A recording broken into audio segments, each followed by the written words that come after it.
Hello and welcome to another episode of Making a Difference. I'm your host, Cindy Ashton from the Daily Ad Brief, coming to you from New York City.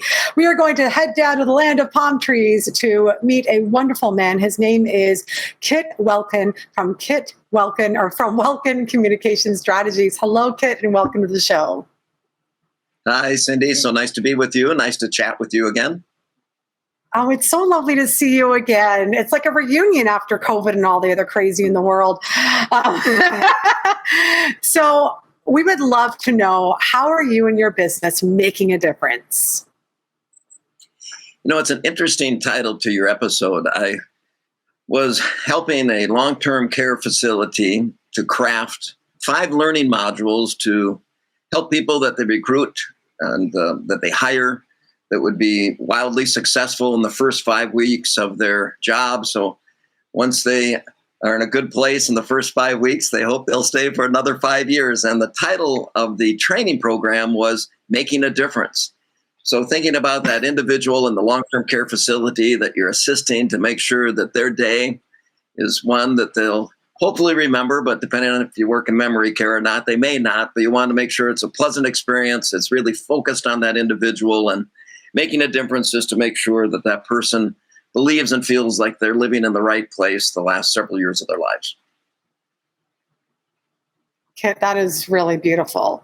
Speaking of people growing into their final phase of their life, you have a 90-year-old mother that you admire greatly and who has inspired and shaped your route. Talk to us about that. Yes, my dad passed away about 1.5 years ago. He was 95 years old, still on the farm. And my mom is 90 and she's running the farm. So from when I was a child, she was active as an adult leader in the 4-H. She supported myself and my 3 older brothers in FFA. You know, back then, FFA was often made fun of, called Father's Farm Alone. But my mom was active in the business. She'd drive tractors. She'd haul grain. She was a very active participant in the manual labor, and now she's calling all the shots. So I think she's enjoying it, and she's doing a great job. Kit, that's fantastic. That is really inspiring. She's 90 years old, still running a farm, and it's like, stand back, everybody. I've got this. I mean, what a remarkable woman.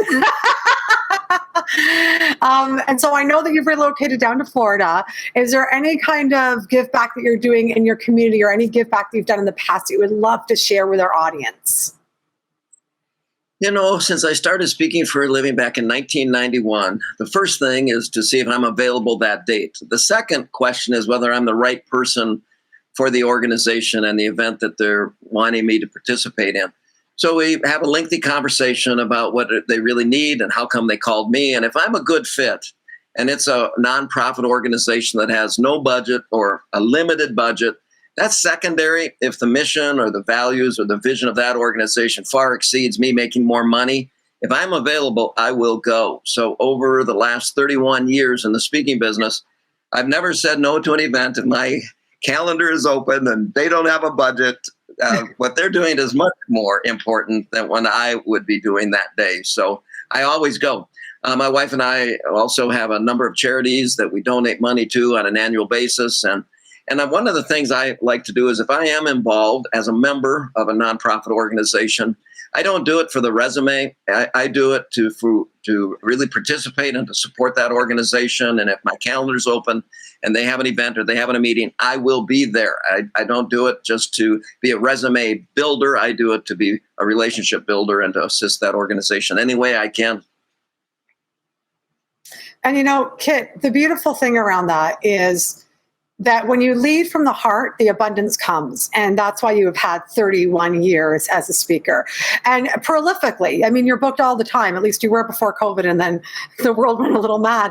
But it's truly wonderful and amazing the way that you lead with your heart and purpose first, and trust that everything else falls into place. And you live it and you breathe it, and it's beautiful. Thank you so much for being on the show today. Great seeing you, Cindy, and I look forward to crossing paths with you again. Yes, Kit, it was so great to see you. And for those of you watching, thank you so much for tuning into yet another episode of Making a Difference. If you would like to connect with Kit, please go to dailyadbrief.com, and we will see you on another episode very soon.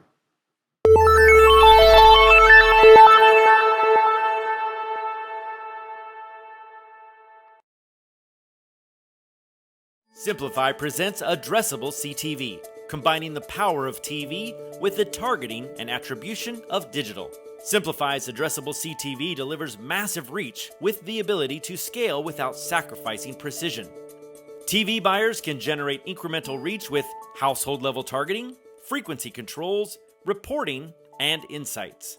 To learn more about Simplify's Addressable CTV and what it can do for your clients, visit simply.fi.